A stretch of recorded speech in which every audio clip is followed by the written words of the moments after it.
Bonsoir, bonsoir, peuple de Dieu.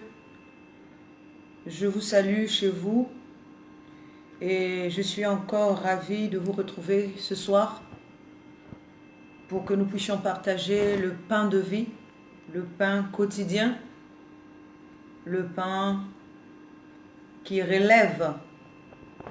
Alors, sans plus tarder, je vais soumettre ce moment entre les mains de Dieu. Nous allons prier. Gloire et honneur à toi, tendre Père, pour ce moment privilégié que tu nous accordes dans ta présence. Prends la paternité, fais que tout ce que je vais dire vienne de toi pour éclairer ton peuple. Gloire et honneur à toi au nom de Jésus. Amen. Alors ce soir, nous allons parler du bois salvateur.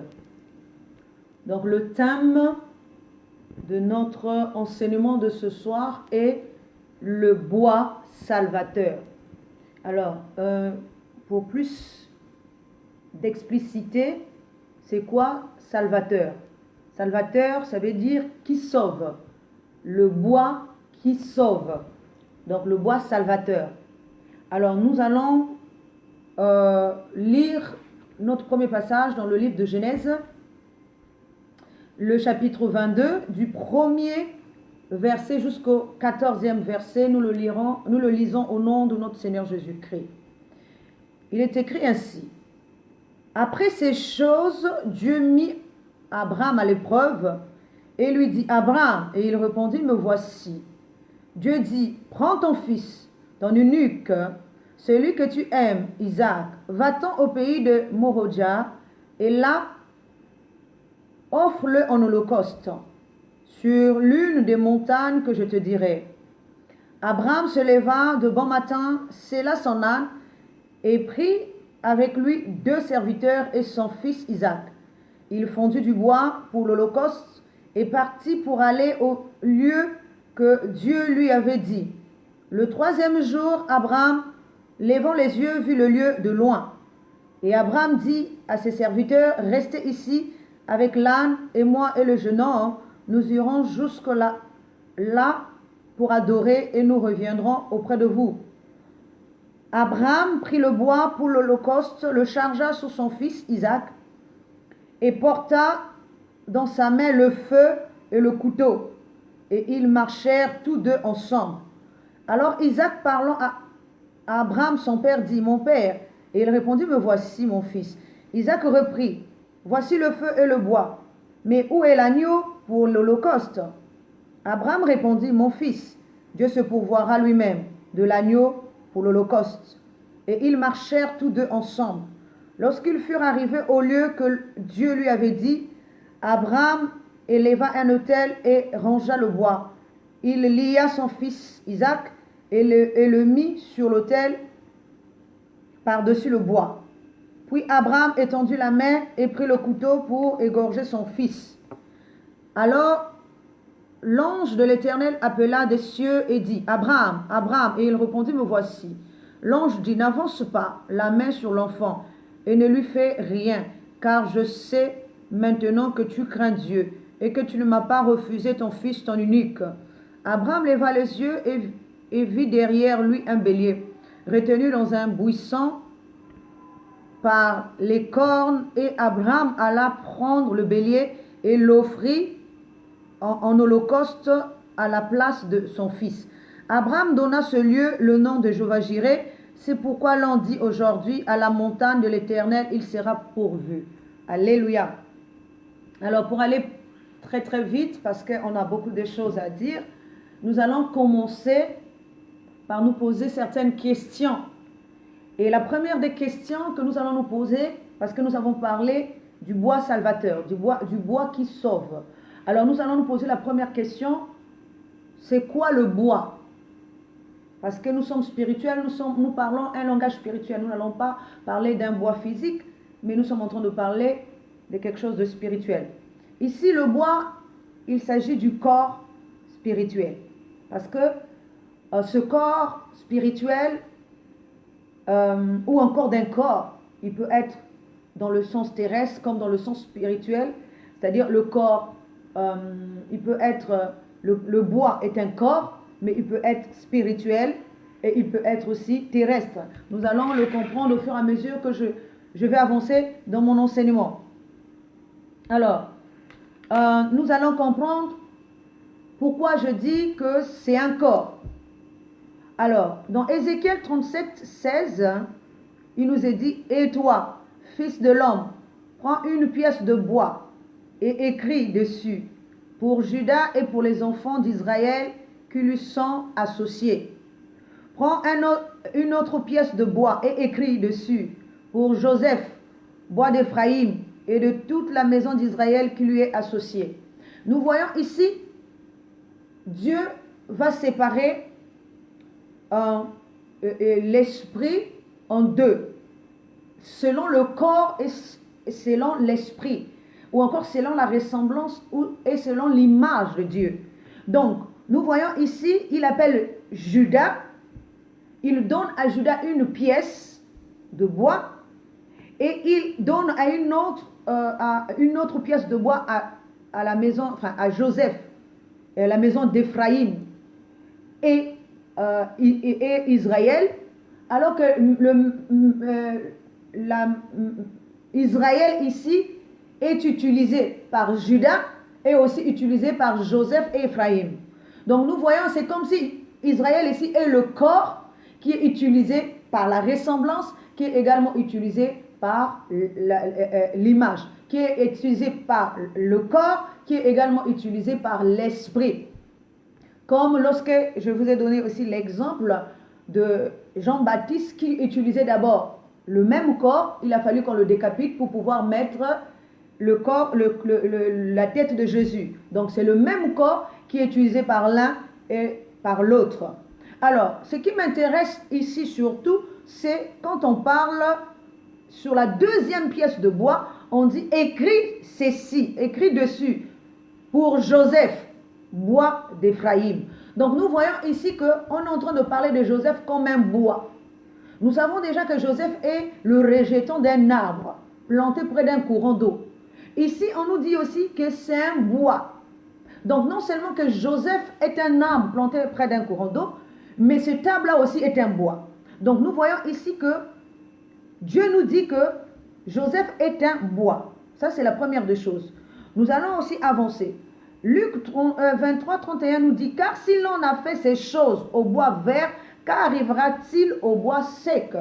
Nous voyons ici qu'il y a un bois vert et il y a un bois sec. Nous allons au fur et à mesure avancer, vous allez comprendre. Donc, le bois vert ici est Jésus et le bois sec, c'est donc l'homme terrestre.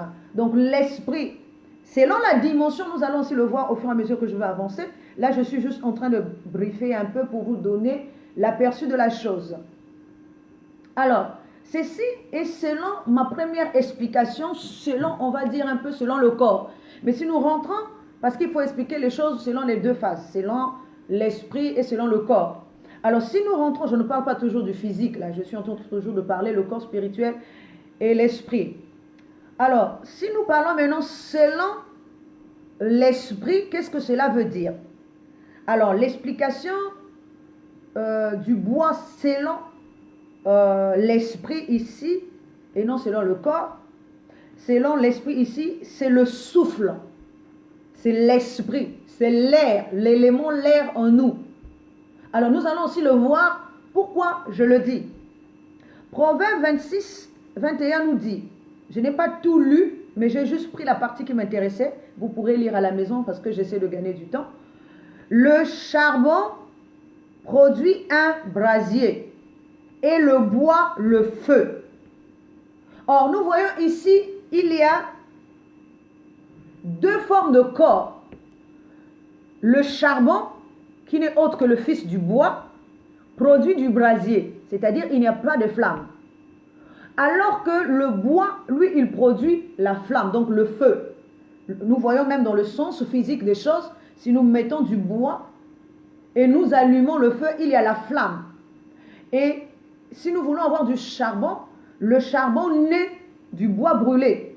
Donc, le charbon est le fils du bois. Alors que le bois est un corps. Mais le charbon aussi devient un corps pour le brasier. Donc, une flamme qui ne monte pas. Une flamme terrestre. Donc, ce qui veut dire que c'est la divinité terrestre qui est le brasier, alors que la flamme est la divinité céleste. Nous savons également, parlant de la flamme, Moïse a vu une flamme, plutôt le buisson ardent en flamme. Nous savons également que lorsque les enfants d'Israël ont reçu, le Saint-Esprit, il nous est dit que le Saint-Esprit est descendu sous forme de langue de feu. Donc nous voyons, c'est des flammes de feu et ils étaient accompagnés par un vent impétueux.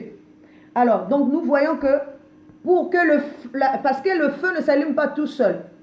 Le feu s'allume avec le corps. Et si le corps ici devient l'élément air, pourquoi? Parce que c'est le feu qui attise la flamme. C'est le feu qui attise la flamme. Donc dans un sens spirituel, le bois ici devient l'esprit qui attise la flamme, qui maintient en vie la flamme. Nous allons aussi continuer, vous allez comprendre. La parole de Dieu nous dit, comme je vous ai dit, j'ai juste pris des parties de ces versets-là, les parties qui m'intéressent. Vous pourrez lire tout le contenu pour comprendre. Ésaïe 33 nous dit, son bûcher, c'est un feu et du bois en abondance. Le souffle de l'Éternel l'enflamme. Donc nous voyons ici qu'il y a un bûcher. Un bûcher, c'est là où, vous voyez, quand par exemple on fait on brûle des corps, par exemple chez les hindous, on met d'abord un bûcher, c'est-à-dire on fait un tas de bois et après on allume et après c'est le bûcher sans flamme. Donc ici il nous est dit son bûcher est un feu et du bois. En temps normal, le bûcher c'est toujours du bois et du feu en abondance. Ce qui veut dire qu'un souffle qui ne s'arrête pas. Le souffle de vie qui a une éternité. Donc, on dit ici, est un feu et du bois en abondance. Donc, ça veut dire que le bois là ne s'arrête pas. Le bois là continue à se multiplier de manière à tenir la femme en vie. Nous voyons également, ça vous pourrez lire dans Josué, il nous est dit qu'il y avait des voisins, des enfants d'Israël qui sont venus auprès de Josué en montant qu'ils étaient venus de loin. Et quand Josué s'est aperçu que eux, ils étaient seulement leurs voisins et qu'il les avait menti parce qu'ils s'étaient revêtus de vieux habits, ils avaient pris des chaussures usées, ils avaient pris du pain sec, ils sont arrivés vers eux connaissant la grandeur, l'immensité de leur Dieu et ils se sont présentés à eux voulant faire la paix avec eux. Mais Josué leur a condamné à servir dans la maison de Dieu en coupant du bois et du feu. Donc, c'est-à-dire de l'eau ne devait pas. Donc, ils étaient condamnés, ils étaient prisonniers de Josué et les enfants d'Israël en apportant du bois tous les jours pour qu'il ne manque pas du bois et qu'il ne manque pas d'eau. Nous savons que le bois ici, donc je parlais de l'eau. L'eau ici, c'est la connaissance, le corps divin, sous une autre forme aussi, le corps de la connaissance. Et le bois ici, c'est le corps du feu, parce qu'il faut qu'il tienne, il faut qu'il y ait le feu et l'eau dans la maison de Dieu. C'est-à-dire, on doit cuire l'esprit de l'homme au feu, c'est-à-dire dans la fournaise, et la repentance qui est l'eau. Donc, ces deux choses ne manqueront jamais dans la maison de Dieu. Et ces voisins-là ont été condamnés. Donc, c'est comme ici, il faut qu'il y ait constamment du bois, comme un bois éternel, qui fera enflammer un feu éternel, c'est-à-dire un souffle de vie, un esprit éternellement. Donc il est dit que le souffle de l'éternel l'enflamme. Donc c'est le souffle là qui enflamme encore le bûcher là. Donc c'est le souffle de l'éternel qui embrasse. Donc nous voyons ici que nous sommes en train de parler d'un souffle de la vie en nous et qui ne s'éteindra plus jamais parce qu'il sera allumé pour l'éternité. Donc ça c'est pour mon introduction. Donc l'esprit qui s'enflamme par le bois, la braise c'est la partie du corps qui est enflammée que par le charbon. Or le charbon est le fils. Donc la partie morte de ce corps-là est la partie vivante. La partie vivante du bois c'est le bois lui-même et la partie morte, la partie vivante de ce bois c'est le bois lui-même et la partie morte de ce bois c'est donc le corps. et plutôt le charbon, parce que c'est le charbon qui est calciné, c'est le charbon qui est né du bois et qui donne que de braise, c'est-à-dire une divinité terrestre. Alors, nous sommes en train d'avancer parce qu'il faut que j'aille vite, vu que j'ai pas beaucoup de temps et j'ai beaucoup de choses à dire. Nous allons prendre, nous allons prendre les deux formes de ce bois-là. Nous avons dit que le bois, il a le bois sec et le bois vert. Que représente le bois vert? Le bois vert ici est représenté par un corps qui a de la connaissance. Alors que le bois sec, c'est un corps qui a été vidé de son essence. L'essence, il n'y a plus d'essence au-dedans de ce bois-là. Il n'y a plus la connaissance, il n'y a plus rien. Ce corps-là est devenu un corps stérile, un corps sec, un corps sans virilité. Donc, c'est devenu un bois sec. Alors, nous allons avancer. C'est aussi l'esprit et le corps, l'image et la ressemblance. Et selon la dimension, ça aussi nous devons comprendre, selon la dimension, lorsque nous sommes dans la dimension du corps, c'est le corps qui devient le bois vert. Lorsque nous sommes dans la dimension de l'esprit, c'est l'esprit qui devient le bois vert. Pourquoi? Parce que lorsque nous sommes dans le corps, c'est le corps qui a l'essence maintenant. C'est le corps qui a la connaissance. La connaissance terrestre, bien entendu, mais c'est la connaissance. Alors que l'esprit dans le corps ne fonctionne plus. Dans la vision du corps, dans la dimension du corps, l'esprit n'a plus sa connaissance. Donc l'esprit devient un bois vert. Parce qu'il a perdu sa virilité, il a perdu sa capacité, il a perdu son pouvoir, il a perdu toute sa connaissance. C'est maintenant la connaissance de l'homme qui règne, et l'homme en régnant, il devient le bois vert.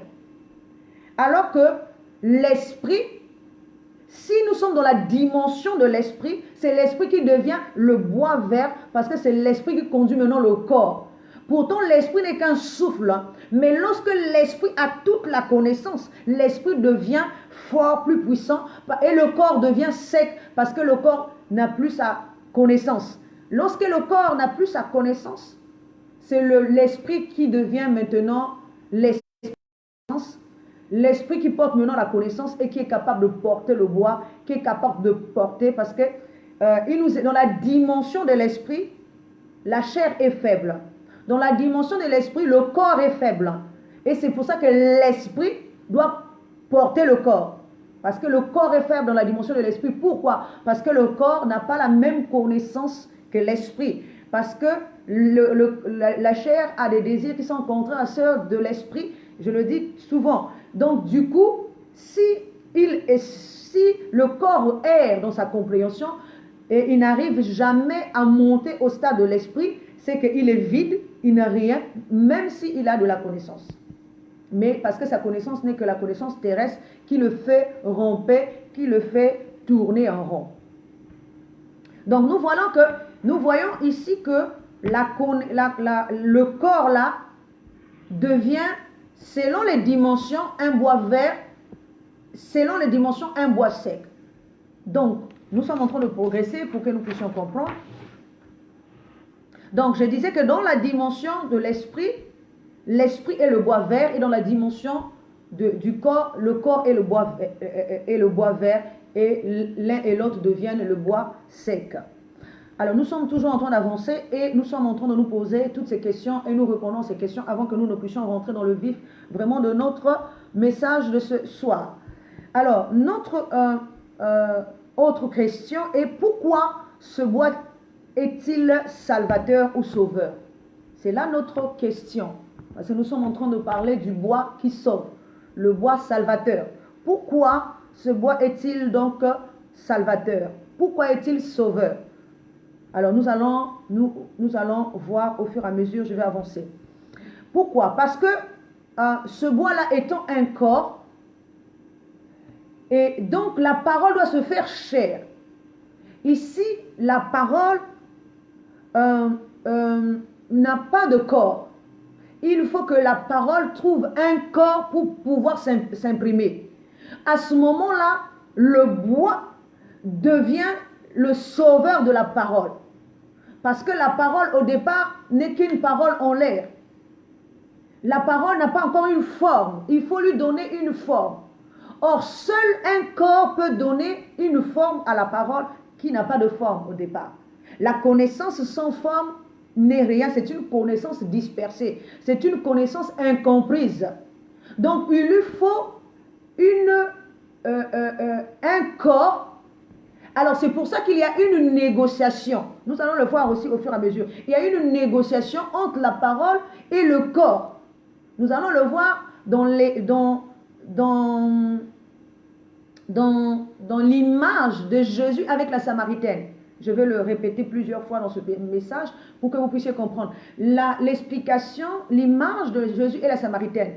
Jésus est l'eau vive, donc la parole, la connaissance. Mais une connaissance qui n'a pas de corps ne peut être connue. Alors, il faut qu'il y ait un échange entre la connaissance et le corps. Jésus dit, donne-moi de l'eau vive et moi je te donnerai, plutôt donne-moi de l'eau et je te donnerai de l'eau vive. Ce qui veut dire que la connaissance, la femme là était d'abord porteuse d'eau. Elle était déjà un corps de l'eau, mais pas la bonne eau. Mais Jésus lui demande de lui donner vie. Si la Samaritaine donne vie à Jésus, Jésus aura un corps. Donc, ensuite, Jésus donnera un corps éternel maintenant à la femme. Mais il faut que d'abord la femme lui donne une forme, lui donne d'abord un corps, afin que Jésus soit compris. Si il n'y a pas de corps, il n'y a pas de forme, la naissance de Jésus non plus ne sera pas comprise. C'est comme Élie avec la veuve de Sarepta. La parole de Dieu nous dit que Élie dit à la veuve de Sarepta, qu'as-tu chez toi? Et elle va répondre que moi j'ai un peu de farine et un peu d'huile pour faire un gâteau, mon pain, et je vais manger pour mourir. Élie va lui dire non, fais-moi d'abord un gâteau et ensuite on verra. Donc nous voyons ici qu'il y a d'abord un échange. Donc à ce moment-là, le corps devient un sauveur pour l'esprit. Parce que si nous voyons bien que même si Dieu quitte le ciel pour descendre sur la terre, c'est pour venir manger. Manger quoi? Consommer un corps. Il vient pour consommer le pain. Jacob qui a quitté sa patrie pour aller vers l'Égypte, c'est pour manger le pain. Si il y a la famine en haut, c'est qu'il n'y a plus de corps spirituel pour pouvoir laisser la connaissance s'exprimer. Donc même la connaissance, même la parole elle-même est la faim. Elle n'a pas la même faim que nous. Elle n'a pas la même faim que le corps. Le corps a faim de la connaissance. Or, la connaissance a faim du corps. Parce que l'un ne peut vivre sans l'autre. Il faut que la connaissance soit dans un corps et il faut que le corps aussi reçoive la connaissance. Donc l'un mange l'autre. L'un consomme l'autre. Quand il manque de pain, il faut que l'esprit pour venir chercher la connaissance. Et vice-versa. Quand il n'y a plus de connaissance sur la terre, il faut que maintenant le corps quitte le pays de son père et de sa mère pour aller maintenant vers une patrie nouvelle, pour aller chercher maintenant une terre promise ou encore de la connaissance, une nourriture dont on dit là où le pays où coule le lait et le miel, parce que le lait et le miel ici devient la connaissance qui est nourrissante pour le corps. Donc nous voyons ici le corps échange avec l'esprit. L'esprit échange avec le corps. Il faut que le corps, donc la chair, puisse d'abord lui donner, parce qu'il ne peut pas venir s'imprimer sur la chair sans que la chair ait accepté. Il faut qu'il y ait une discussion. Il faut qu'il y ait un entretien. C'est pour ça que Jésus dit, voici je me tiens à la porte et je frappe. Quiconque entend ma voix ouvre la porte, j'entrerai chez lui, je souperai avec lui et lui avec moi. Donc, pour que la parole devienne une chair, il faut que la chair accepte. Si la chair n'accepte pas, donc à ce moment-là, la chair devient sauveur. La chair devient sauveur de la connaissance. Pour que la connaissance puisse se perpétrer, puisse demeurer éternellement, il lui faut un corps. Sinon, la connaissance va disparaître s'il n'y a plus de corps. il faut qu'il y ait un échange.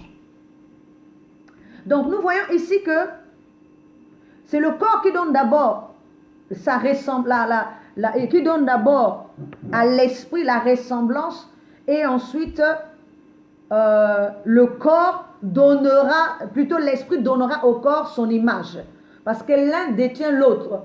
C'est comme le corps c'est la ressemblance et l'esprit c'est l'image. Donc l'un a une partie de l'autre, une partie de la pièce manquante se trouve chez l'autre. Il faut que l'un descende vers l'autre, ou encore l'autre monte vers l'un monte vers l'autre. Alors, donc, cette image-là, nous voyons que ainsi, ce bois-là a deux formes. La forme, nous l'avons dit, sec, et la forme verte.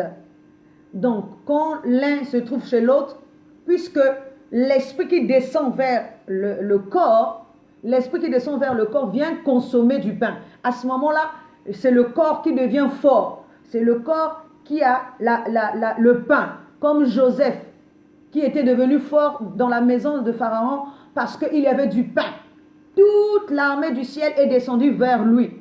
Et lui, étant maintenant image terrestre, la ressemblance, il a commencé à régner sur tout le monde. Nous voyons également maintenant pour le retour, c'est la même chose. Le retour ici, il faut que maintenant que l'homme quitte son père et sa mère, va vers un pays nouveau, à l'image d'Abraham qui doit maintenant quitter là où il s'était établi dans la chair, là où il s'était établi dans le terrestre, pour pouvoir maintenant monter vers le ciel. Donc, nous avons pris l'exemple de la veuve de Sarepta, et nous avons aussi pris l'exemple de Jésus avec la Samaritaine pour illustrer la chose. Mais nous allons aussi prendre un autre exemple. La parole de Dieu nous dit que, bon, c'est dans Romains 11, 17 à 24, mais bon, vous le lirez vous-même, on n'a pas le temps de lire. Nous allons voir ici que dans ce passage, on nous parle d'un olivier naturel et d'un olivier sauvage. On nous dit que la branche de l'olivier naturel a été coupée pour qu'on aille, pour le faire tomber, pour qu'on aille prendre l'olivier naturellement sauvage, une branche de l'olivier naturellement sauvage pour pouvoir le hanter à sa place.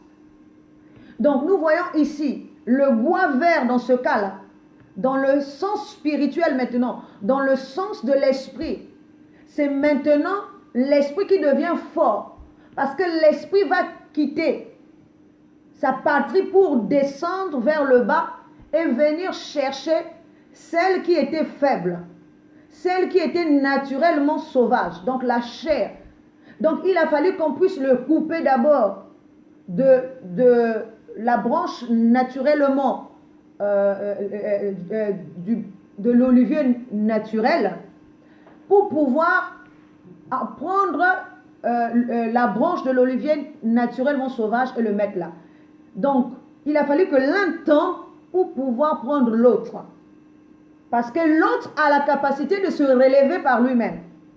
Celui qui est vert, celui qui a l'essence divine, celui qui a la puissance encore ou la connaissance, a la possibilité de se relever par lui-même. Or, celui qui est déjà par terre, celui qui est un bois sauvage, lui, il n'a pas la capacité de monter vers le haut. Alors, celui qui a la capacité de ressusciter d'entre les morts, de se relever, c'est à lui de faire ce travail-là, donc de partir de l'arbre naturellement naturel pour partir vers le bas, et afin que l'olivier sauvage, la branche, soit hantée à sa place. C'est pour ça qu'il est dit, ne vous moquez pas de la branche qui est tombée, parce que de la même manière qu'on a pu faire à cette branche, on peut aussi faire à l'olivier sauvage qui a été hanté. C'est comme pour dire, aujourd'hui, si la chair est sauvée, la chair ne peut pas s'enorgueillir par lui-même ou par elle-même. Parce que si on a fait descendre l'esprit jusqu'aux enfers, on peut aussi faire descendre encore la chair plus bas que terre. Donc nous voyons ici que c'est l'olivier vert qui devient le sauveur. Celui qui est descendu pour venir sauver.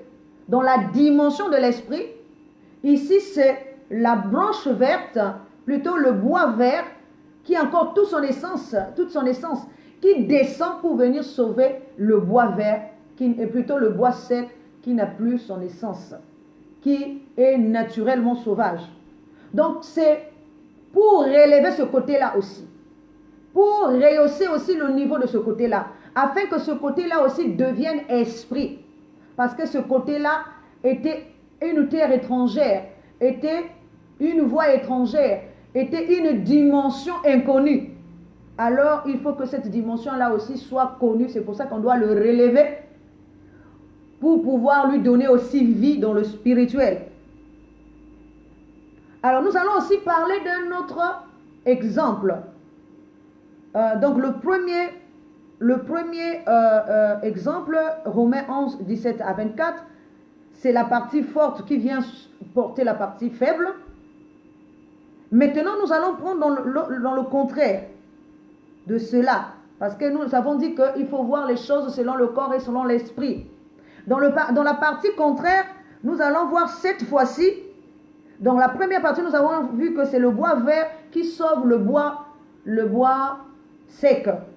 Mais ici, nous allons voir maintenant que dans le cas de Élisée, ça vous lirez dans 2 Rois 6 à 6, dans l'histoire d'Élisée, il nous est dit qu'il y a un fer qui est tombé dans l'eau.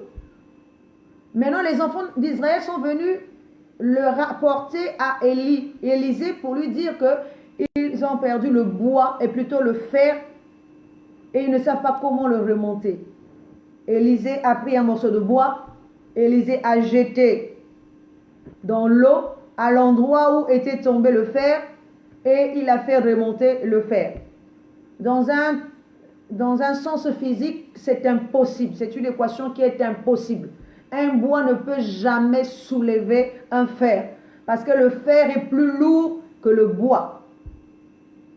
Mais dans notre cas ici, on nous dit que le bois a soulevé. Pourquoi le bois a soulevé? Parce que c'est l'histoire que je vous ai racontée en amont, parce que c'est le bois qui devient fort pour pouvoir relever l'esprit qui est par terre. C'est comme l'histoire du bon samaritain avec le juif par terre.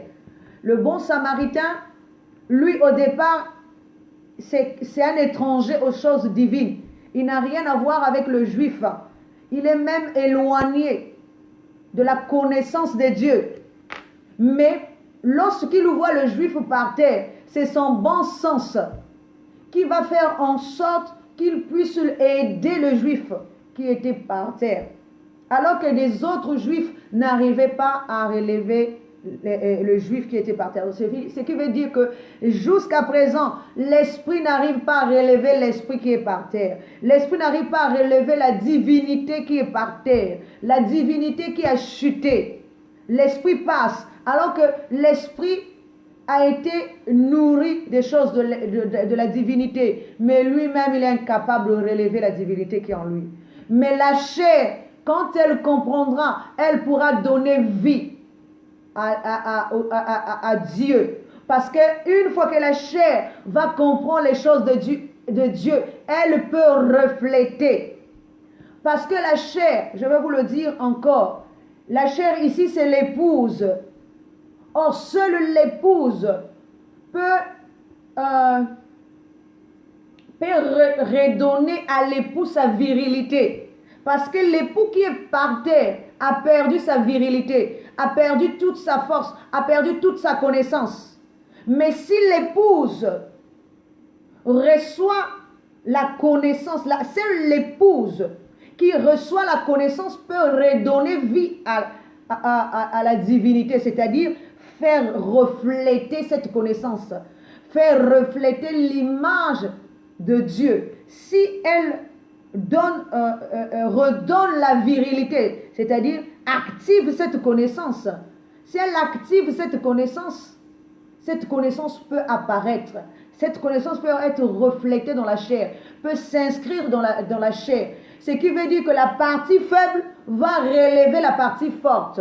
La partie forte hier, c'était la divinité. Mais comme elle est par terre aujourd'hui et qu'elle ne s'exprime plus et qu'elle est endormie dans l'homme, il faut que la chair, qui est l'épouse, puisse comprendre ces choses-là pour relever maintenant la divinité, pour lui redonner encore sa vigueur d'antan, pour lui redonner encore sa virilité. Or, la virilité d'un homme spirituel ici, c'est la qualité de son enseignement. Pour que la connaissance cachée de Dieu prenne vie, il faut que la chair comprenne cela et puisse le refléter. Si la chair ne comprend pas, la connaissance là sera toujours une connaissance cachée et la divinité en nous sera une divinité qui n'a plus de virilité, c'est-à-dire qui ne fonctionne plus, qui n'est plus agissante, qui ne s'exprime plus.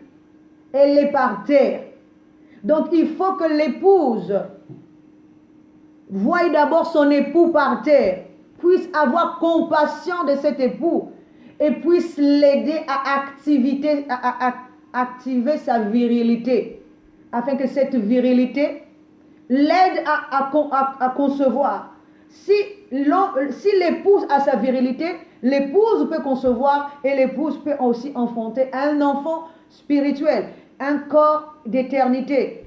Parce que si aujourd'hui l'époux est par terre, c'est qu'il n'a plus son corps d'éternité, il est aussi dans le corps de l'homme, alors que l'homme va passer. Mais si l'homme passe, que restera-t-il de la divinité en nous?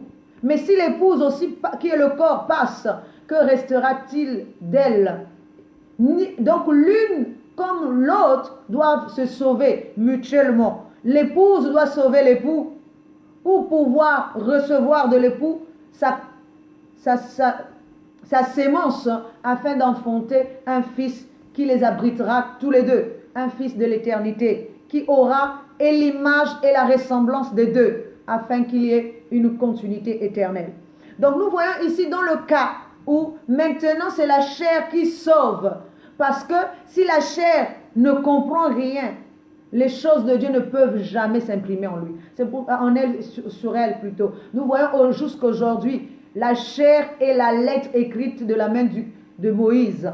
La chair est toujours une lettre qui est écrite de la main de Moïse, qui est encore lue jusqu'aujourd'hui, parce que la chair comprend et fait toujours les choses de l'homme, et toujours dans la dimension de l'homme et non dans la dimension de l'esprit. Or, ce que nous voulons ici, c'est réveiller la chair afin qu'elle constate que son époux est par terre et qu'elle décide de sauver l'époux en lui donnant un corps terrestre d'abord, afin que si l'époux est réveillé, donc ça veut dire que l'épouse a activé la sémence, a activé sa virilité, et ensuite lui étant maintenant viril, ayant maintenant toute sa capacité, il peut maintenant ensémencer l'épouse pour qu'ils aient un corps éternel. Donc nous voyons ici que c'est la partie faible cette fois-ci qui relève la partie forte qui était endormie, qui était par terre, qui jusqu'à aujourd'hui est endormie. Tant que la chair ne comprendra rien, la divinité en nous aussi ne sera jamais relevée. Nous avançons. Nous allons prendre un exemple. Donc, je dis que c'est là, vous le trouvez dans 2 Rois 6 et 6. Nous prenons encore un autre exemple de Moïse. Cette fois-ci, c'est dans Exode 15, 25. La parole de Dieu nous dit que lorsque Moïse est arrivé dans un lieu appelé Mara, les eaux, toutes les eaux de cet endroit-là c'était des eaux amères. Toutes les eaux de cet endroit-là étaient des eaux amères. Il a fallu que Josué, plutôt Moïse, prenne un bois et jette dans les eaux pour assainir cette eau. Et que cette eau devienne une eau potable, une eau vive, une eau douce, parce qu'elle était devenue une eau amère. Nous voyons ici, justement, c'est l'exemple que je vous ai donné. Pour que les enfants d'Israël qui n'avaient plus de connaissance, pour que l'homme qui n'a plus de connaissance puisse altérer sa soif de connaissance, parce que c'est le corps qui a soif de la parole et la parole a soif du corps. Donc pour que cette fois-ci le corps qui a soif de la parole, ayant tari eux-mêmes leur connaissance, et que cette connaissance est devenue une connaissance amère, une connaissance improductive. Donc cette connaissance va devenir donc une connaissance amère qui ne produit rien, qui est une connaissance stérile. Parce que l'eau amère, c'est l'amertume. Et l'amertume dans l'homme ne produit rien. Il faut que nous soyons douces. Tant que nous sommes amers en nous, tant que l'homme est amer, ça veut dire que toute sa connaissance est ternie. Toute son image est ternie. Toute sa ressemblance est ternie. Tous les sens de l'homme sont ternis parce que l'amertume a gagné son corps. Et cette image-là, il faut un bois. Moïse va prendre un bois. Ici, là, le bois qu'il va prendre ici, c'est Jésus. Pour assainir, parce que ici, Moïse incarne l'esprit, qui est la connaissance qui est incarnée par Moïse. La loi d'avant, la compréhension de l'homme. Lui, il est fort, il règne, mais sa connaissance là n'est rien. Il faut qu'on prenne maintenant du bois. C'est pour ça que Jésus dit, Dieu suscitera, et plutôt Moïse dit, Dieu suscitera du milieu de vous un prophète comme moi et vous l'écouterez. Pourquoi on devrait ce prophète là? Parce que ce prophète là est le bois sur lequel est écrit la connaissance. Et ce bois là, une fois posé dans l'eau, va assainir l'eau. L'eau ne sera plus amère, l'eau deviendra une eau vive. Parce que ce bois-là est le bois, le corps qui porte la nouvelle connaissance, qui porte la nouvelle loi. Seule la nouvelle loi peut assainir la première loi. Seule la connaissance de l'amour peut assainir la loi de Moïse. Seule la loi de l'amour peut assainir la loi de la rancœur, la loi de l'amertume, la loi de la colère, la loi de œil pour œil, dent pour dent. Si nous sommes dans l'amour, l'amour vient éteindre les traits enflammés du malin. Parce que le mal se lève quand il y a la haine, quand il y a la jalousie, quand il y a les envies. Le mal règne. Mais quand il n'y a plus toutes ces choses-là, s'il y a l'amour, les traits enflammés du mal s'éteignent. Donc nous voyons ici, pour cela, il a fallu un corps. Il a fallu qu'on puisse maintenant inscrire la loi là sur le corps.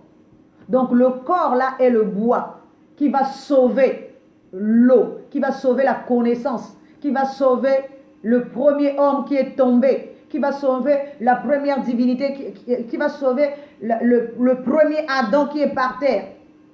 Afin que, donc le bois là devient le second Adam. Dans chaque dimension, nous avons le bois vert et le bois sec.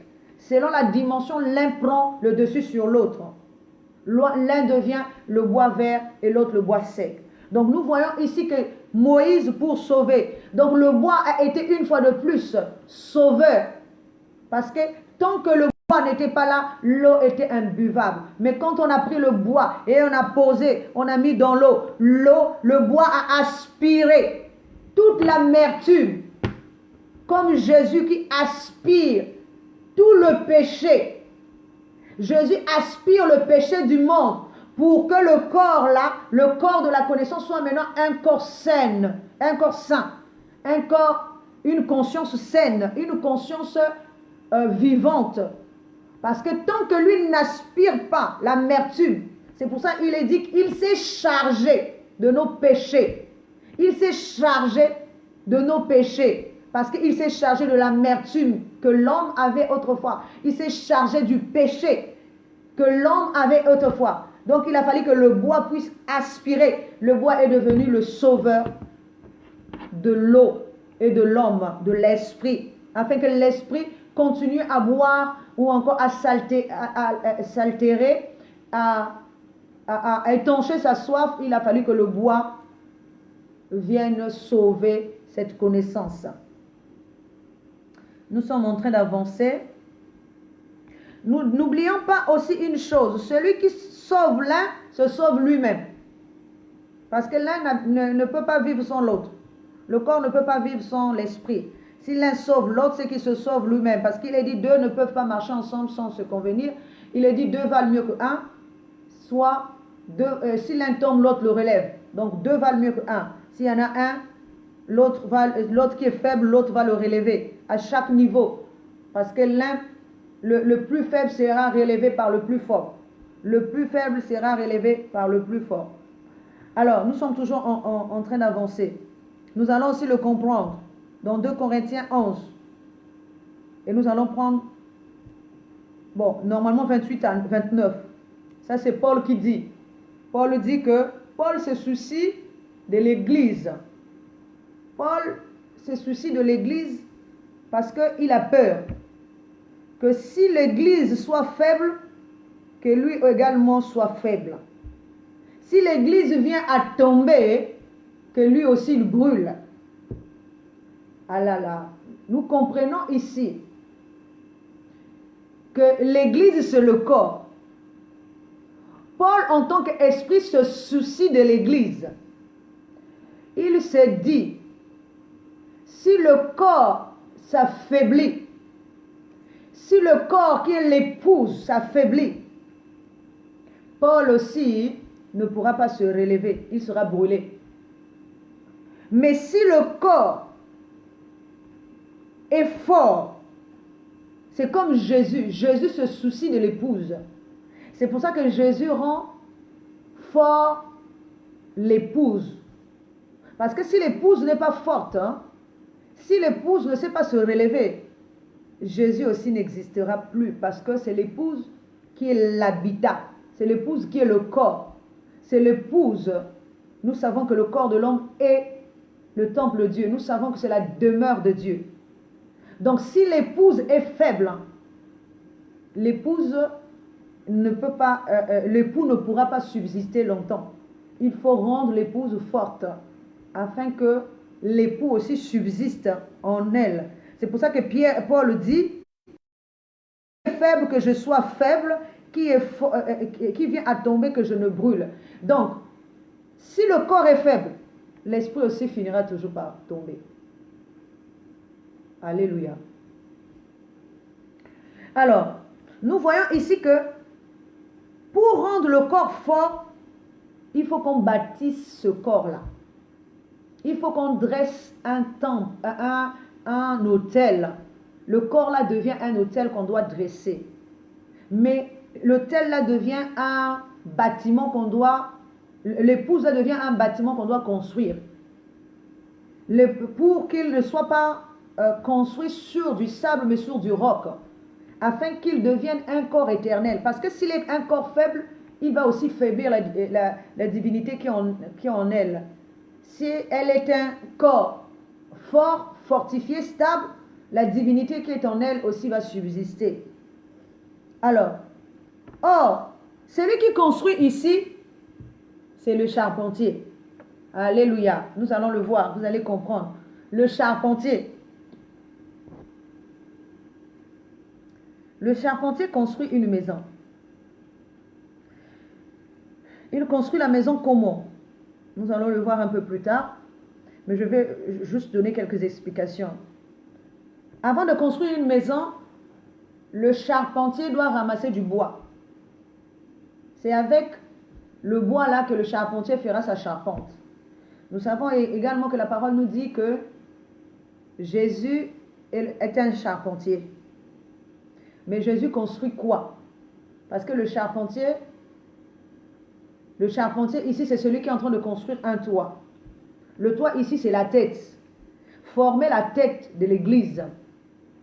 Et il est donc charpentier. Pour cela, il a fallu d'abord qu'il ramasse le bois pour former sa maison. C'est là, selon l'image, selon l'image céleste et non l'image terrestre. Nous allons continuer à voir et nous allons encore prendre un autre exemple, l'exemple de la femme, de la veuve de Sarepta. Il nous est dit que la veuve de Sarepta, avant qu'elle ne rencontre Élie, elle était en train de ramasser du bois pour pouvoir préparer un gâteau, manger elle et son fils afin de mourir. Élie plutôt va la voir et va lui dire, qu'as-tu chez toi? Elle va répondre, ta servante est en train de ramasser du bois pour pouvoir faire un gâteau. Donc ici, le bois là, c'est pour pouvoir offrir pour pouvoir monter ou dresser un autel. Or, quand on dresse un autel, ou quand on forme un corps, ou encore quand on prépare un gâteau, c'est pour pouvoir le manger. Elle voulait le manger elle-même. Parce qu'elle sait que si elle mange ce corps-là qu'elle va faire, c'est-à-dire la partie terrestre. Si elle-même consomme son propre corps, elle va mourir pour l'éternité. Mais le Seigneur représenté, ou encore la partie céleste, la partie de l'esprit représentée par Élie, va se présenter à elle. Au moment où elle croit que tout est fini, qu'elle n'a plus de connaissance céleste, qu'elle n'a plus de vie. Donc il faut juste qu'elle fasse maintenant un corps de mort pour pouvoir séjourner dans la mort pour l'éternité. Elle doit maintenant dresser un autel à son propre honneur. Préparer un corps de mort pour elle-même. Pour qu'elle dorme pour l'éternité. Pour qu'elle se couche pour l'éternité. C'est ce qu'elle croit parce qu'elle a déjà un fils. Son fils ici, c'est son corps terrestre. Mais, or, il lui faut maintenant un corps de mort éternelle. Et pour préparer ce corps de mort éternelle, il a fallu d'abord qu'elle ramasse du bois pour dresser un autel. Parce qu'il faut que maintenant que la ressemblance en elle puisse agréer l'offrande qu'elle fera, puisse agréer le corps qu'elle fera, qu'elle formera, qu'elle construira, la maison, le tombeau qu'elle va construire pour y habiter éternellement. La maison qu'elle va construire pour y habiter éternellement, qui est un corps de mort, il faut que sa ressemblance puisse l'agréer. Mais c'est juste à ce moment-là que l'Esprit de Dieu aussi, qui est en train de chercher aussi un corps, va devoir maintenant échanger avec elle pour qu'elle soit le corps de la divinité et que la divinité trouve aussi un corps. Nous voyons qu'il a fallu à elle de ramasser le bois. Or, si on ramasse le bois, c'est que le bois là était par terre. Le bois là n'avait pas de maître. Le bois là n'avait pas d'arbre. Le bois là était disloqué. Ce qui veut dire le corps divin qui était par terre et qui était disloqué morceau par morceau à droite et à gauche. Il faut maintenant rassembler ça pour pouvoir faire de ça un corps de mort éternelle. Parce que seul ce corps-là a l'éternité, a l'essence de l'éternité. Soit l'éternité dans la mort, soit l'éternité dans la vie. Or là, ce qu'elle est en train de faire, c'est un corps de l'éternité dans la mort. Alors, elle va devoir échanger avec la divinité elle-même pour qu'elle lui prépare maintenant un corps. Au lieu que ce soit un corps de mort ou de la mort éternelle, ça va être maintenant un corps de la vie pour que ce corps-là reçoive l'éternité. Alors, nous voyons aussi, autre chose. C'est aussi une chose, un autre exemple que vous allez lire aussi vous-même à la maison.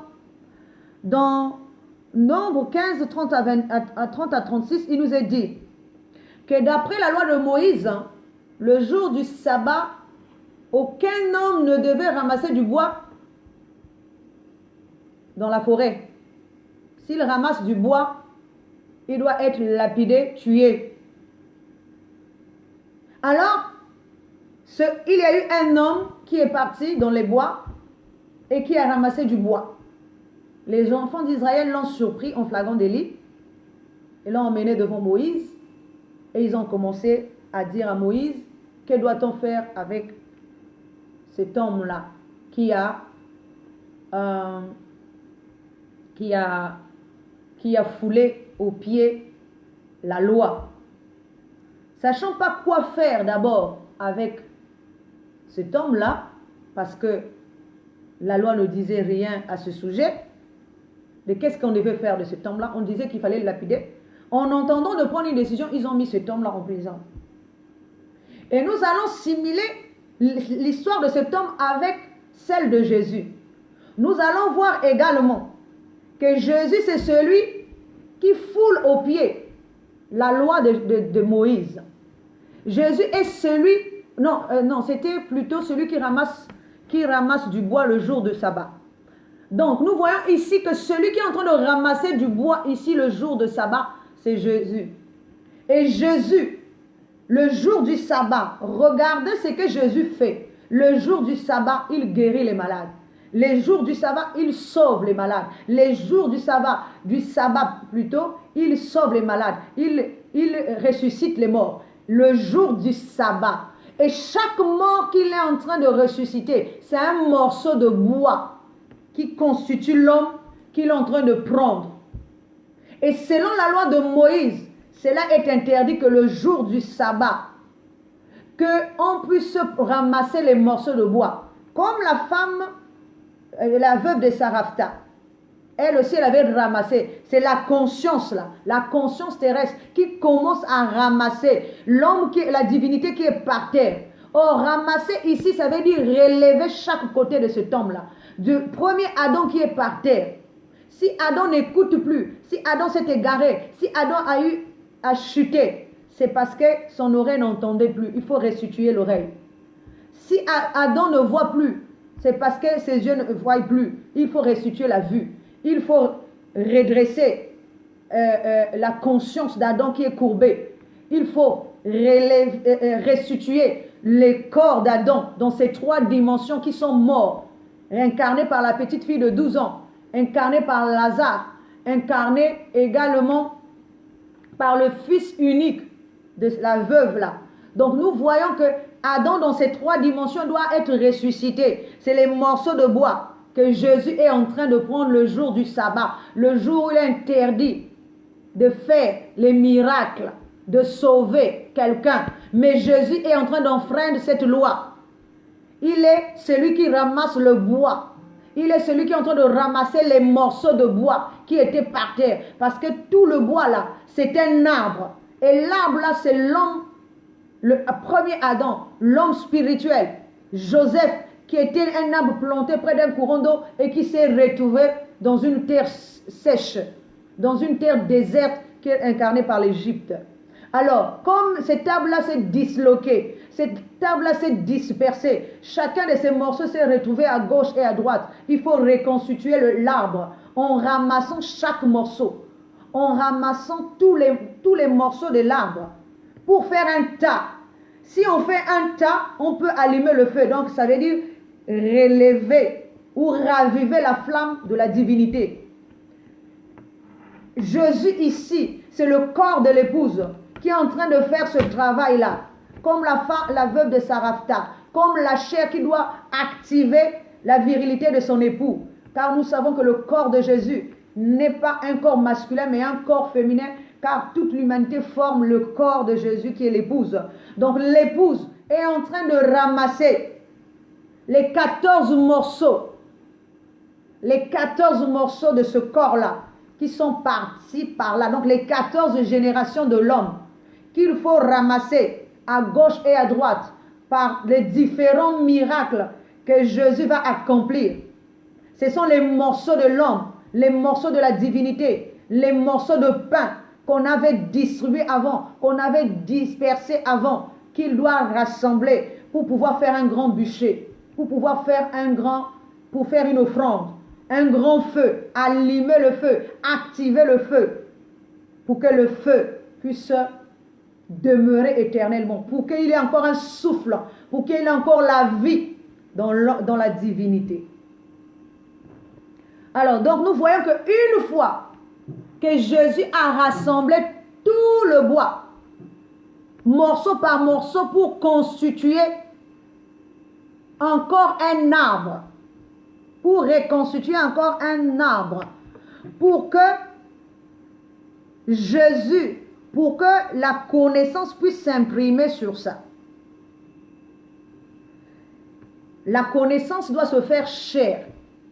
Mais pour se faire chair, il faut d'abord rassembler tous les membres du corps de l'épouse. La connaissance doit prendre corps, doit se faire chair. Pour qu'elle soit chair, il faut que l'époux reconstitue d'abord. Que l'épouse reconstitue d'abord. Ou encore que l'époux, à travers l'épouse, reconstitue le corps. C'est pour ça que nous voyons que Jésus, lorsqu'il vient, il doit reconstituer toutes les tribus d'Israël en ayant aussi 12 apôtres, comme les 12 enfants et les 12 tribus d'Israël, en ayant aussi une femme à côté, donc Marie, une conscience, comme les 12 tribus d'Israël avec Dina qui est leur conscience. Alors donc nous voyons ici que une fois que l'autel est placé, Jésus peut enfin transmettre ce qui est à lui vers l'épouse. La parole de Dieu nous parle toujours de la Samaritaine. Nous prenons l'exemple. Comment Jésus transmet à la Samaritaine l'eau vive afin qu'elle-même devienne source d'eau pour aller enfanter. Parce que lorsqu'elle va partir de chez Jésus, elle va emmener la parole vers les Samaritains. C'est là que nous voyons que la Samaritaine devient un apôtre qui va poser un fondement. Parce que les Samaritains ne connaissaient pas Jésus, ne savaient même pas que Jésus était déjà arrivé, que le Messie était là. C'est elle qui va être un apôtre pour poser un fondement, pour aller dire que j'ai vu le Messie. Voici ce qu'il m'a dit. Donc elle apporte la bonne nouvelle. Elle devient un apôtre qui pose un fondement dans un endroit où on ne connaissait pas Jésus. Comme Marie de Magdala également va recevoir de Jésus la sémence, le ministère de la résurrection, et elle ira poser un fondement auprès du corps qui est représenté par les 12 apôtres. Mais avant cela, elle avait d'abord été au pied de Jésus, au pied de l'époux, pour pouvoir recevoir. Donc pour que la connaissance se fasse chair en elle, et pour qu'elle porte la vie, donc la résurrection, le ministère de la résurrection d'un nouveau-né, d'un nouveau Adam, d'un nouveau homme. Alors nous sommes en train d'avancer lentement, sûrement vers la fin. Nous voyons ici que le charpentier, c'est Jésus qui construit. Nous savons également que Jésus était charpentier, mais pas dans le sens physique. Jésus ici donne une figure et une forme humaine à l'homme, ou encore à la maison que Jésus est en train de construire. Ça m'a même tué quand j'ai lu ce passage que nous allons lire aussi. Quand j'ai lu ça, j'ai dit waouh. Alors, nous lisons ça dans Ésaïe 44, 13e verset. Il nous a dit, le charpentier étend le cordon, fait un tracé au crayon, façonne le bois avec un couteau et marque ses dimensions avec le compas, et il produit une figure d'homme, une forme humaine, pour qu'elle habite dans une maison. En temps normal, nous savons que le charpentier ne fait jamais d'homme. Le charpentier ne fait jamais de figure d'homme. Le charpentier, en temps normal, dans le sens physique, il vient pour mettre un toit sur une maison. Mais notre charpentier ici, il est en train de former un homme. Le charpentier étend un cordon. Donc, il mesure. Il trace au crayon. Il façonne le bois. Donc, il est en train de prendre un bois pour façonner, pour tailler, pour donner une forme humaine à ce bois-là. Qui n'avait pas de sens, qui n'avait pas de vie. Il va lui donner la vie. Il va prendre un bois sec. Il va donner la vie. Donc, le bois ici sera dans les dimensions, dans toutes ces dimensions, il produit une figure d'homme, une forme humaine, pour qu'elle habite dans une maison. Donc, Jésus ici est en train de constituer le corps dans ses dimensions avec le bois. Il lui donne une forme, il lui donne une figure d'homme, une forme humaine. Donc, ce qui veut dire que la connaissance est en train de former un corps, de s'inscrire sur la chair. Nous voyons comment la connaissance là s'inscrit sur la chair. Lorsque une fois que Jésus a constitué toutes les dimensions de ce bois-là, de ce corps-là, qui est représenté maintenant par la croix, il faut que Jésus commence à porter la croix. Nous ne fabriquons pas une croix physique ici, car il nous est dit, celui qui veut venir après moi n'a qu'à prendre sa croix et me suivre. Nous savons qu'il ne s'agit pas d'une croix physique qu'il faut fabriquer et commencer à se balader avec. Mais il s'agit du corps qui est représenté par la chair, qu'il, si tu es vraiment fort, transforme quelqu'un. Si tu es vraiment fort spirituellement, il faut que quelqu'un soit repenti. C'est ça le véritable baptême, la véritable conversion. Quand l'homme quitte la partie chair pour rentrer maintenant dans la partie céleste, dans la partie spirituelle. L'homme quitte la partie animale dans la partie céleste. Quand l'homme quitte la partie terrestre pour rentrer dans la partie spirituelle, mais c'est la partie la plus forte qui est représentée maintenant cette fois-ci par l'esprit qui conduit la chair. Parce que pourtant la chair est lourde. La chair pèse. Quand est-ce la chair est en train de peser? Parce que l'esprit est dans la dimension du corps. Donc la chair pèse. La chair devient un poids que l'esprit doit porter. Parce que la chair est en train de peser. Qu'est-ce qui fait peser la chair? C'est le poids de ses péchés. Le poids de l'iniquité. Le poids de sa nature. Sa nature, c'est l'iniquité. Sa nature, elle ne connaît rien, elle ne connaît que l'iniquité. Or, l'iniquité pèse. Mais l'esprit, pour sauver la chair, il faut que l'esprit porte la chair. C'est pour ça que Jésus dit, celui qui veut venir après moi doit prendre sa croix et me suivre. Donc, si tu es capable d'être esprit, il faut que tu commences par prendre le corps. Relever le corps. Parce que le corps, c'est la partie faible. Mais qui est en même temps lourd pour ton esprit. Il faut que tu transformes le corps terrestre qui est lourd au corps céleste. C'est pour ça que nous voyons que Jésus, quand il était en train de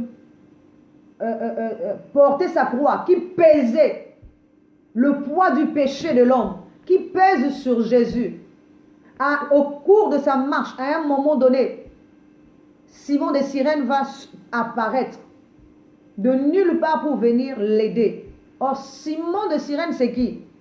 Lorsque l'homme est dans le corps, il porte le poids du corps. Il ne peut pas porter ça. Il faut qu'il rentre dans le corps spirituel. Car le corps spirituel est capable de porter le poids de la chair, le poids du péché. Parce qu'il sait qu'il doit être, c'est son épouse. Il faut qu'il sauve cette épouse-là. S'il est incapable de la sauver, lui aussi ne pourra pas s'inscrire sous la chair. Il faut que Simon de Cyrène, représenté maintenant par le corps spirituel, apparaisse. C'est ça le poids. C'est soit manger le pain avec la sueur. C'est avec le poids qui est lourd. Toutes les épreuves que nous passons, c'est pour que nous puissions... C'est-à-dire, c'est la chair qui nous combat elle-même. Comme Dieu qui envoie Moïse en mission, mais qui vient encore combattre Moïse. La chair qui nous combat elle-même. Dans les épreuves qu'elle nous fait surgir, Mais si nous ne sommes que dans le corps terrestre, nous succombons. Mais si nous rentrons dans le corps spirituel, nous serons capables de supporter le poids de la chair. Nous verrons que la chair devient légère, comme un souffle que nous devons porter. Alors, nous voyons ici que Jésus construit une maison en tant que charpentier sous forme. La maison qu'elle va construire, ça deviendra une maison éternelle. Une maison qui ne sera plus terrestre, mais une maison éternelle, parce que c'est au mont Golgotha. Nous allons maintenant rentrer dans le vif de notre sujet, de notre plutôt de notre passage d'aujourd'hui. Isaac qui est offert en sacrifice par son père, comme Jésus également est offert en sacrifice par son père. C'est la même histoire, mais dite de deux formes différentes. Nous allons voir que dans le parcours de l'homme vers la divinité, l'homme doit porter sa croix ou le bois, sur lequel lui-même sera offert en sacrifice. C'est lui-même à qui appartient l'épouse. Lui-même qui doit épouser ce corps-là. Donc c'est lui-même qui fera ce service-là. C'est lui-même qui doit se charger de sa croix pour pouvoir l'emmener à un niveau, s'il arrive au niveau de la divinité. C'est lui-même qui se chargera également d'offrir ce corps à lui-même, c'est-à-dire à sa propre divinité. S'il ne fait pas ce travail-là, personne ne le fera. Donc chacun de nous là où nous sommes, c'est à nous, à notre esprit de pouvoir faire des efforts, de pouvoir sauver notre corps. Parce que c'est le corps-là qui nous servira également d'un corps éternel. Mais il faut que ce corps soit transformé, afin que ce corps-là fasse naître un corps spirituel. Et ce corps spirituel sera offert en sacrifice perpétuel à notre divinité à l'intérieur. C'est pour ça que nous allons voir la démarche à suivre. La démarche à suivre, Jésus dit, prends ta croix et suis-moi. Donc pour que la leçon soit imprimée sur le corps, que le corps devienne une lettre, il faut que nous puissions d'abord aider le corps à se relever. Nous puissions la porter jusqu'à l'endroit où nous allons nous imprimer, c'est-à-dire épouser maintenant la connaissance. Ça devient comme un mariage, ça devient comme une alliance, ça devient maintenant comme une impression de la connaissance sur la chair. Alors, c'est à la partie faible, hein. C'est la partie faible qu'on vient aider à se lever jusqu'à la divinité. Alors que la loi auparavant l'interdisait. Dans le cas d'Abraham avec son fils, nous voyons les similitudes avec Jésus. Isaac ici est un fils unique, alors qu'en temps normal, Isaac n'est pas fils unique. Nous le savons bien, Isaac a un frère qui s'appelle Ismaël. Mais dans notre passage ici, Dieu demande à Abraham de lui offrir son fils unique.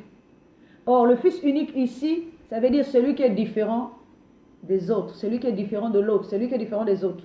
Il y a d'abord un premier enfant dans la maison d'Abraham, mais celui qui est différent, donc le premier Adam, Ismaël, le second Adam, Isaac. Dieu n'agrée que le second Adam, donc le corps spirituel. Dieu n'agrée pas l'homme animal qui est représenté par Ismaël dans la maison de Dieu. C'est pour ça que Jésus aussi est agréé parce qu'il est le deuxième Adam. Il n'est pas le premier Adam, mais il est le deuxième Adam dans la maison de Dieu. L'âne ici est incarné par le corps terrestre. Le bois ici est incarné par le corps divin qui était autrefois dans la terre, que lui il va soulever. Il va entamer une marche avec tous ces éléments-là avec lui. Le bois, donc le corps de sa divinité, le corps terrestre. Alors donc nous voyons que Dieu a dit à Abraham de quitter l'endroit où il était pour aller vers Morija. Or ici ça veut dire quitter un état, quitter une nature pour aller vers une autre nature. Or, la nature qu'il est en train de partir ici, quitter un environnement, un lieu, une nature pour aller vers une nature. Mais sauf que dans son parcours, Abraham va progresser avec son corps terrestre aussi. Il va cheminer avec ce qui est terrestre et ce qui est de l'esprit. Donc, il partira le bon matin. Le bon matin ici, ça veut dire le nouveau corps. Le nouveau homme, qui est son fils, qui est représenté par son corps spirituel. Mais dans sa progression qui est incarnée par la marche, c'est le processus d'évolution pour quitter maintenant l'homme terrestre vers l'homme spirituel. Mais on ne quitte pas l'homme terrestre comme ça. On doit d'abord cheminer avec l'homme terrestre, parce que l'homme terrestre restera en route. L'homme terrestre n'arrivera jamais à la divinité. C'est comme Moïse qui ne rentrera pas dans le pays de Canaan. L'homme terrestre peut cheminer avec vous. L'homme terrestre, Moïse, était avec les enfants d'Israël. Mais quand il s'agissait de rentrer dans le pays de Canaan, il a aperçu le pays de loin. Il a vu le pays de loin. Il ne pouvait pas rentrer dans le pays. Comme Abraham ici, son côté terrestre devait rester. Lorsqu'il a aperçu de loin la montagne, le lieu que Dieu l'avait indiqué. Lorsqu'il a aperçu, le côté terrestre devait mourir. Le côté homme devait mourir. Or, le côté homme ici, c'est ce qui devait rester. Donc, il a fait quoi? 3 jours de marche. Or, 3 jours de marche ici, ça représente les 3 dimensions de l'homme. Il est parti de l'homme terrestre, l'homme spirituel. Il arrive maintenant à l'homme divin. Vous savez, ce sont les 3 dimensions. Ce sont aussi les 3 jours que Jésus est resté dans la terre. Ce sont aussi les 3 jours que David a dormi au sol pour attendre la mort de son premier-né avec Bathsheba, la femme d'Uri. C'est aussi les 3 jours que Esther a dormi sur le sol dans le jeûne. C'est aussi les 3 jours de marche que les parents de Jésus, Marie et Joseph ont fait d'abord avant de se rendre compte que Jésus était resté dans la synagogue quand il avait 12 ans. Ils ont fait d'abord 3 jours de marche. Et ils se sont rendus compte que leur divinité était restée là où ils étaient. Ils ont fait encore 3 jours de marche pour repartir et chercher leur divinité. Ils n'avaient plus leur divinité dans leur marche.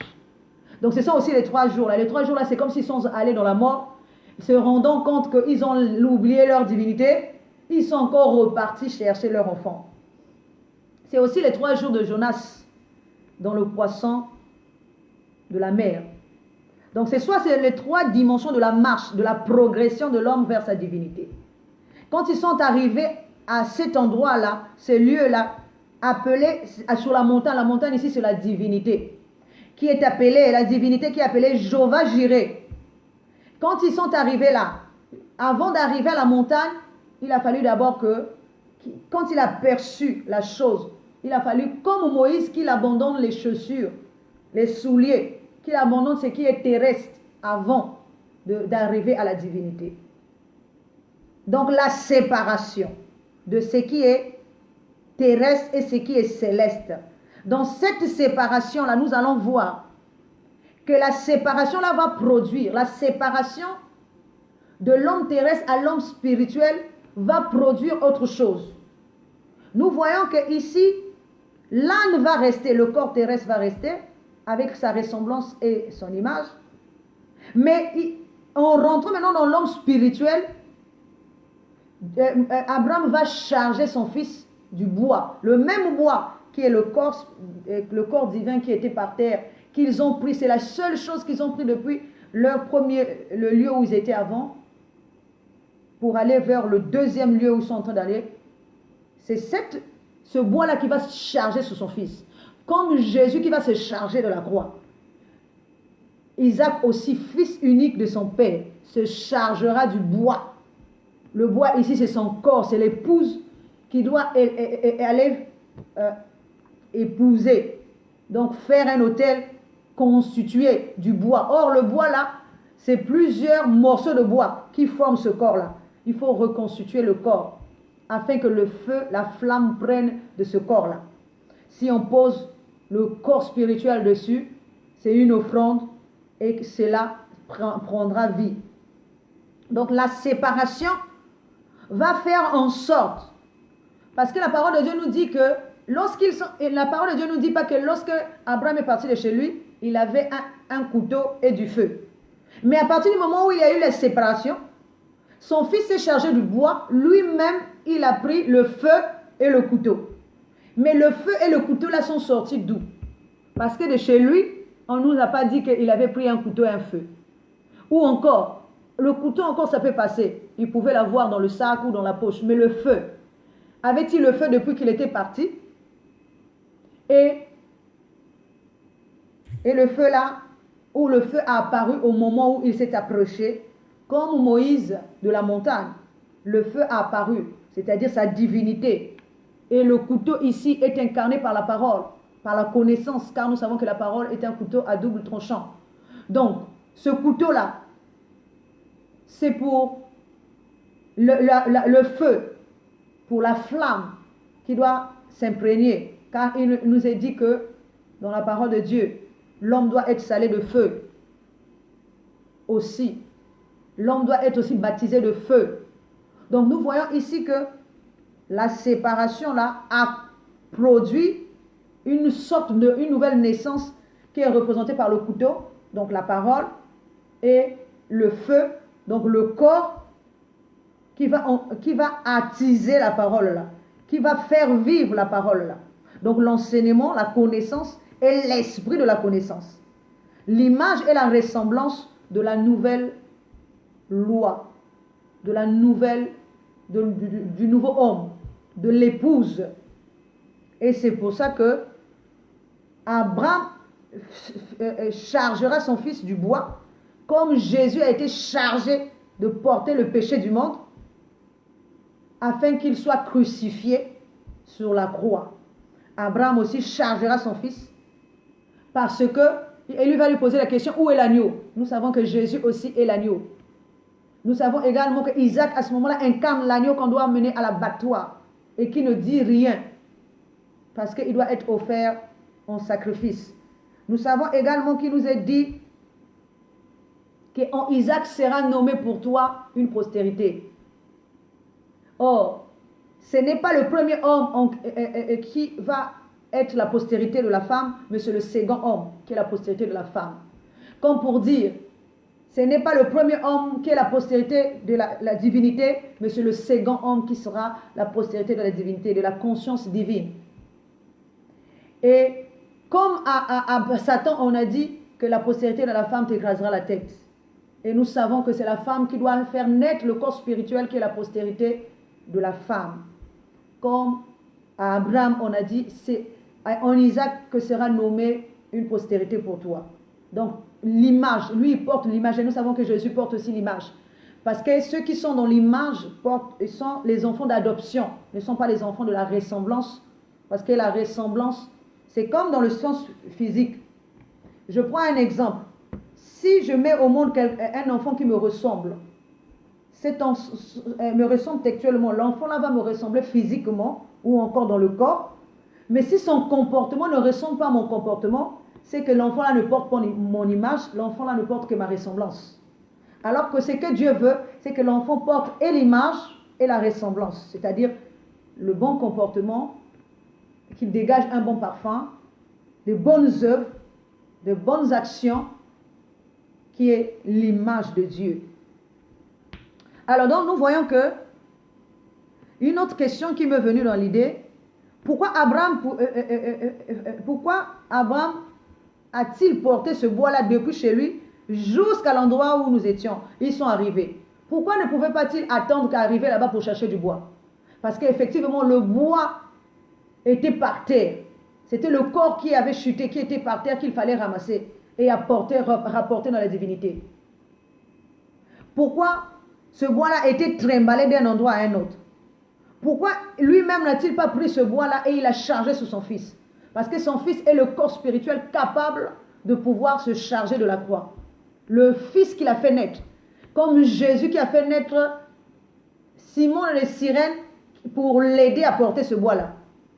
Le corps spirituel qui l'emmène jusqu'à sa divinité. À la croix où il sera, jusqu'à la montagne de Golgotha, jusqu'à la montagne Jéhovah Jireh où on doit dresser maintenant un autel pour faire l'offrande. L'offrande ici, c'est le corps de Jésus lui-même qui sera offert.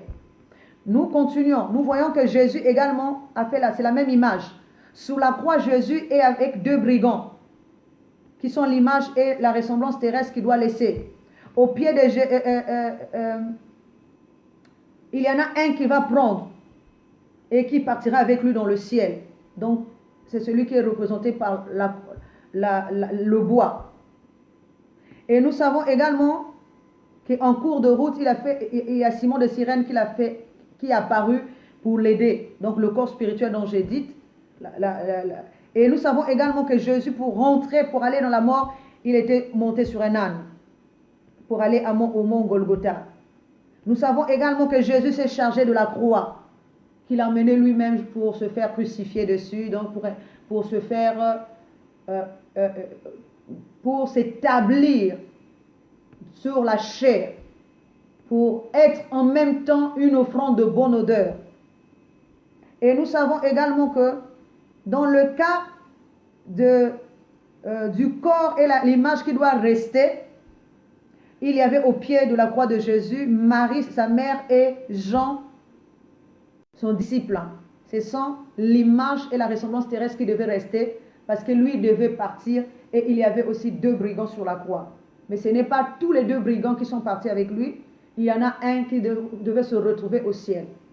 Or, celui qui devait se retrouver au ciel, c'est celui qui s'était repenti. Donc, qui est représenté par la chair, par l'épouse, qui est représenté par le corps sur lequel il s'est imprimé, ou le corps qu'il a épousé, le corps où il devait faire le sacrifice qui doit être agréable devant Dieu, parce qu'il s'était chargé du péché et il a rendu ce corps, étant fort sur le corps, il a rendu ce corps maintenant agréable afin qu'il soit agréé dans le ciel. Donc maintenant c'est le bois qui a été posé. Alors, donc, nous voyons que, pour finir, parce que nous sommes arrivés à la fin, que Abraham, et ensuite nous voyons qu'il y a eu un bélier. Or, le bélier ici, justement, c'est ce même corps qui doit être offert. L'esprit, donc, l'esprit du corps. Parce que la brebis égarée, c'est la conscience de l'homme, qui s'est retrouvé par terre en 1000 morceaux représentés par le bois. Maintenant, pour que le bélier qui est attaché sur la montagne de Jéhovah Jireh, qui est maintenant le corps de la divinité, qui cherche son épouse, qui est la conscience, il faut maintenant que la conscience là soit ramenée jusqu'à son corps spirituel, qui est le bélier, le mâle de la brebis. La parole de Dieu nous dit que celui qui trouve une femme trouve le bonheur, que l'homme quittera son père et sa mère s'attachera à sa femme et les deux formeront une même chair. C'est ce que le Seigneur a fait. Il a quitté père et mère pour venir chercher son épouse afin qu'il s'imprime, afin qu'il devienne une seule chair. Il s'imprime sur la chair et qu'il devienne une même chair, c'est-à-dire une lettre. Or, les écrits qui sont sur une lettre deviennent qu'une lettre. Parce que et les écrits et le papier ne forment qu'une seule lettre. Ils ne sont plus deux choses. Alors, nous voyons ici que le bélier sera maintenant un corps qu'on va poser maintenant sur le bois pour que la divinité puisse agréer. La divinité agréera le corps de Jésus. Et comme un agneau, et la divinité agréera également le corps d'Abraham comme un agneau et le corps divin comme un bélier. Parce que le corps du fils est représenté par l'agneau, le corps du père est représenté par le bélier et le corps de l'épouse par la brebis. Alors, c'est pour ça que nous voyons que même Jacques dit que l'offrande d'Abraham a été agréée, Isaac a été offert comme une offrande. Jésus aussi a été offert comme une offrande pour que le bois soit un bois qui sauve, pour que la chair devienne une épouse qui aide son époux. Car il nous est dit qu'on a fait la femme pour aider l'époux. Il a été dit à Ève d'être une aide, qu'elle a été faite pour être une aide. Donc si on est en train de former l'homme et la femme, l'épouse, c'est pour que la femme, c'est pour que l'épouse soit une aide. Parce que l'homme tout seul ne peut pas diriger l'humanité entière.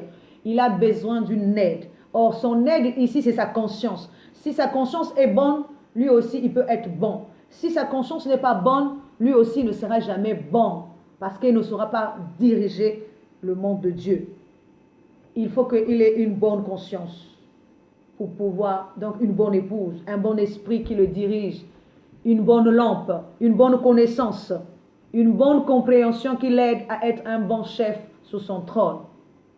C'est pour ça que Dieu, sachant que Adam était endormi et plutôt n'arrivait pas à diriger le monde qu'il lui a confié, il a été obligé de sortir Ève, qui était une lumière cachée en lui-même, afin que Ève soit une aide, une lampe qui éclaire Adam dans ses pas, une conscience qui dirige Adam, afin que Adam soit un bon maître, un bon roi. Mais si le premier Adam a failli, le deuxième Adam ne faillira pas. Parce que le deuxième Adam aura une bonne conscience. Et la conscience d'Adam, le nouveau Adam ici, c'est donc une conscience céleste. C'est pour ça qu'on nous dit, celui qui trouve une femme trouve le bonheur. Voilà aujourd'hui pour la part de notre bois salvateur. Le bois qui sauve, la chair qui devient une épouse qui aide, la chair qui devient une épouse qui soutient, qui aide son époux. Gloire à notre Dieu pour ce message d'aujourd'hui. Nous bénissons sa parole et nous croyons que vous, chez vous, vous avez compris. Que le Seigneur vous bénisse également. Nous allons prier pour clore ce moment. Gloire et honneur à toi, Seigneur, parce que tu as été avec nous durant ce moment. Continue à bénir ta parole et que ta parole trouve une place de choix en nous. Et que ta parole s'inscrive au-dedans de nous afin que nous devenons cette chair porteuse de vie qui va éclore dans le céleste et non dans le terrestre. Car la divinité qui chute, c'est cette divinité qui éclot dans le terrestre.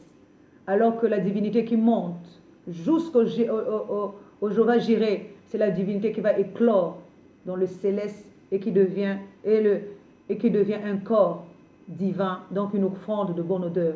Gloire et honneur à toi pour tout, au nom de Jésus.